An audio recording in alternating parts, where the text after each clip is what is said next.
Okay. My cat is staring at me with her eyes. Like, there was a cat, or a cat, there's a cat right there, but there was a spider, like a little jumping spider on the wall that I was trying to keep an eye on, and I don't know where he went, but there somewhere, just living out his life.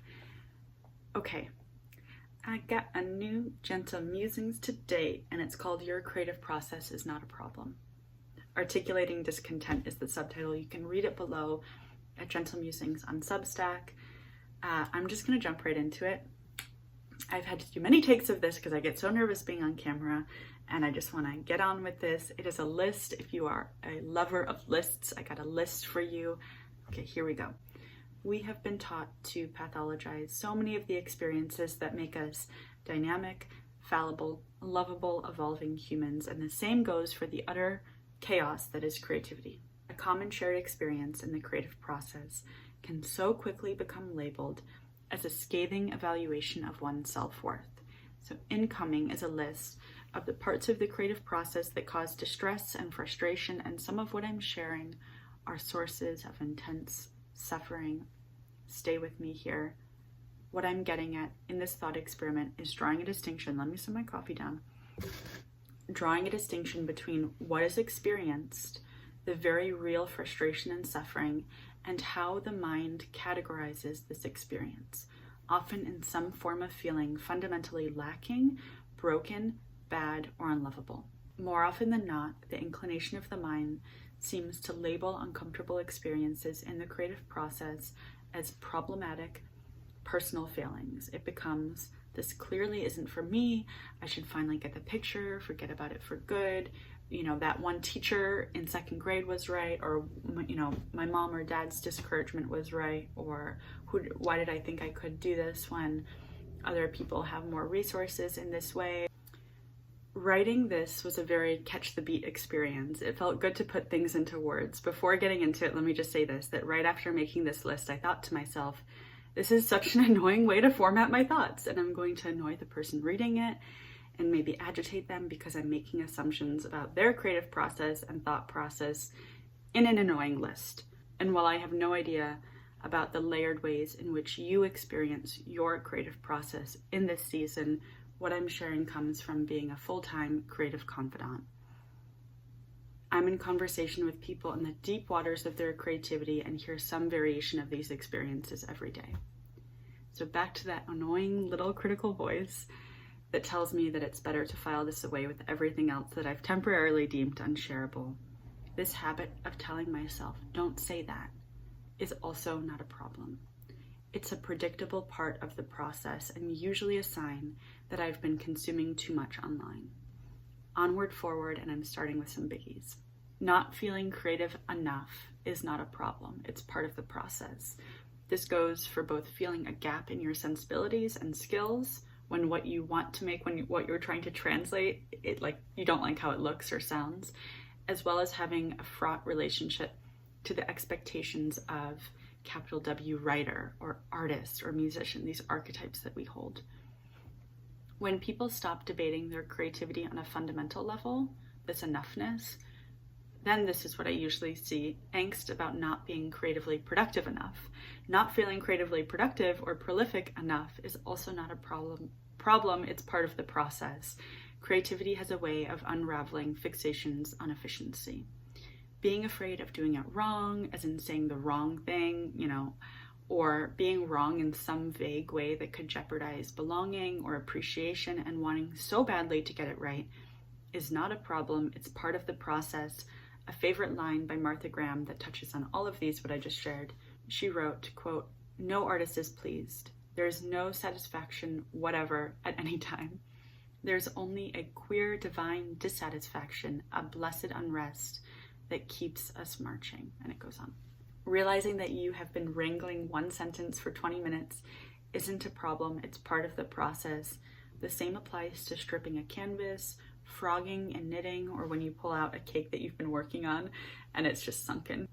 Typos are not a problem. It's part of the process. That's sometimes part of the outcome. I have this in all caps, by the way. Typos are not a problem. I'm reserved in groups of people, but I definitely scream this out on stage. Typos definitely are not a sign that you lack seriousness or rigor or smarts. Writers make typos. Typos are the beauty marks of writing.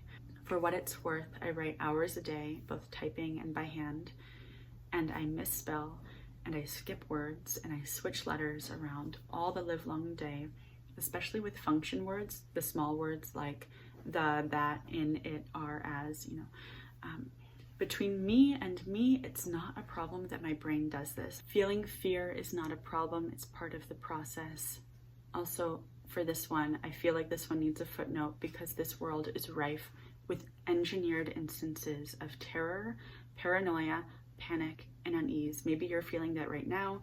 Maybe what is happening is directly impacting people you love or your own feeling of safety. Lack of safety is a problem, and it's a problem that being unsafe is a widespread experience when it doesn't have to be that way. Fear itself as a primal experience isn't a problem, and feeling fear in the context of creativity, the creative process and practice, what I'm talking about in this video, as in listening to it like a friend, is necessary. I hope that distinction is clear. Resistance is not a problem, it's part of the process. This is actually a huge one. If you're constantly feeling resistance, which can look like procrastination, can look like perfectionism, it can look like being so confused, it can look like losing things. I mean, it can come up in a bunch of different forms. Resistance can come, this is one that I have, can come in the form of just preparing and needing to study, It's not a problem, it's part of the process, and it generally means there's some fear there, which is not a problem. It's an opportunity to befriend that part of yourself that is afraid. Wanting to throw away your efforts in the middle of a project when it loses its novelty and momentum and you're bored out of your mind isn't a problem, it's part of the process. Working on something all night and then returning to it in the morning only to have a what the fuck is this moment isn't a problem, it's part of the process. Forgetting what works for you and then trying to do something different that you think you should do, or something that's shinier than what actually works for you, and then feeling frustrated that you keep dropping or forgetting what works for you isn't a problem, it's part of the process. This gives you the gift of returning to yourself and your practice in a fresh way. Communing with loneliness in your creativity isn't a problem, it's part of the process. Sitting down to work and all you can think about is a random thing that your mind globs onto. Grocery prices, falling down in math class in the 10th grade, the Mandela effect. Oh, is that what they meant when they said da da da? When you're thinking about like at a party and you're like, oh my God, is that what they meant? What was that one song by the Sundays that I just remembered? Going all over the place as a way of not focusing on the creative task at hand is not a problem. It's part of the process. Feeling like you've never started before and can't even grasp how to even think about starting isn't a problem, it's part of the process. Wishing for the ideal conditions to work on your work isn't a problem, it's part of the process, but waiting for the ideal conditions is a problem because then you're not making what is yours to make, and we need that. Racking up rejection after rejection after rejection, whether it's a rejection of acknowledgement when you share something creatively like crickets, or formal submission rejections when you're submitting art pieces or writing, for example, and then feeling utterly hopeless isn't a problem, it's part of the process. I think of rejection in the creative field as a rite of passage into deeper humility and faith in your work.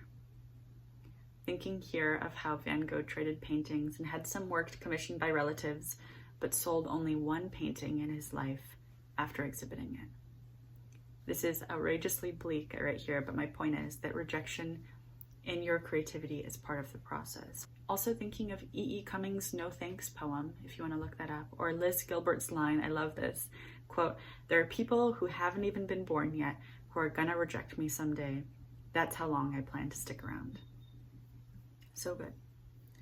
Learning how to do things in a way that works for you through iteration after iteration isn't a problem, it's an exquisite part of the process. This is what we get to do in Pivoting Toward Wholeness, which is a course that I teach.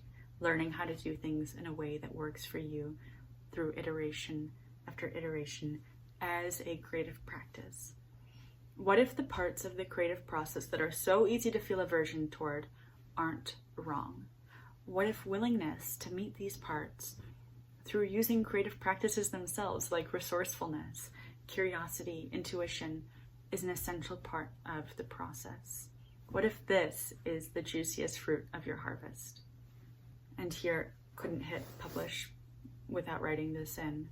What is a problem, a distinction between what is part of the process and what's actually a problem, is the decline of arts education in schools, being told that creative longings are frivolous or indulgent, addictive technology that drowns out the creative impulse is a problem, creative pursuits being measured only by their market value is a problem, not being able to afford singing, dance, drawing, or music lessons because of not being paid a living wage, and a culture where loneliness and disconnection have become the status quo, where it feels normal to not have friends in your life who celebrate and get you and your creative vastness.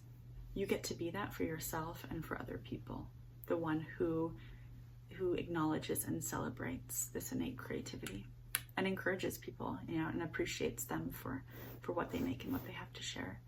That's it. Thank you for listening to this Gentle Musings. I want to share one thing before I wrap this up, which is there is a spider. The doors are open right now to a course that I teach called Pivoting Toward Wholeness. We begin May 4th, so depending on when you're seeing this, we might have already started. Doors close May 1st, at the end of the day on May 1st. So right now, it is Sunday, April 27th, 2025. If you're seeing this way after, it's going to happen again in late January 2026. Pivoting Toward Wholeness is 6 weeks of easing up on self-critical thoughts, willpower, just trying to push your way through, and unmovable resistance, and toward directing your attention and energy in small and creative ways into deeper authenticity and presence. We're not working directly on formal creative practices in this. We're talking about how you move through the day and how moving through the day can be a continual dance of pivoting toward wholeness. How we weave creativity into our everyday life, and how we, in generative mental frameworks, how we express the little things that we make, all of that, these small moments that can be part of our life, our everyday life. If one-on-one is more of what you're looking for, unshaming and unshoulding through the creative process, through taking a creative lens, is the work I do with private clients in something called creative mentorship. I'll add the link below this video, and there you can learn more and apply, and we'll see if it's a fit from there. I have just a couple more things to say about Pivoting Toward Wholeness in case you're like, that sounds like a lot of fun to be in that course. It is a lot of fun. Just to kind of give some more context in case this is something that you might want to step into, and this is May through June, May 4th through June 8th. We meet weekly, and then I have office hours midweek. There's a ton of support, but this is what I want to say. What is wholeness anyway? It's a lofty concept that I find slippery to make sense of. What does wholeness mean in the context of imperialism? How are narratives of wholeness shaped by violent ideas that have caused incomprehensible levels of historical, collective, ongoing trauma? In our time together, we're not theorizing about wholeness. It's not like that's not one of the focus in terms of wholeness and identity. It's more of an embodied sense of being connected to yourself and to life, to other people, and orienting toward what matters most to you. So I share here, the question of pivoting toward wholeness is this: what does it mean in this moment to pivot? So that's a kind, small, doable next choice toward what you need, toward ease, toward courage, toward resilience, toward play, toward simplicity, honesty, trust. How do we continually move in this like fluid, receptive way as we are navigating the fullness of life? Pivoting toward wholeness is about unlearning, unshaming, and unfixing. You know this if you've participated in the ecosystem of Regarding Do, that it's a space of generosity and integrity. It's a space where we can be imperfect and find our way. In signing up for Pivoting Toward Wholeness, I'm saying this because of the testimonials, which you can read below, that you can expect to experience shifts in your perspective and practice that change your life for the long term. So check out the testimonials below if this speaks to you. This is the work of my heart. There will be an enormous amount of support, not just from me during this time, but through learning and practicing together in community. All right, that's what I got. I did my scary thing for today of getting on camera, and I hope that you enjoyed this. Take care.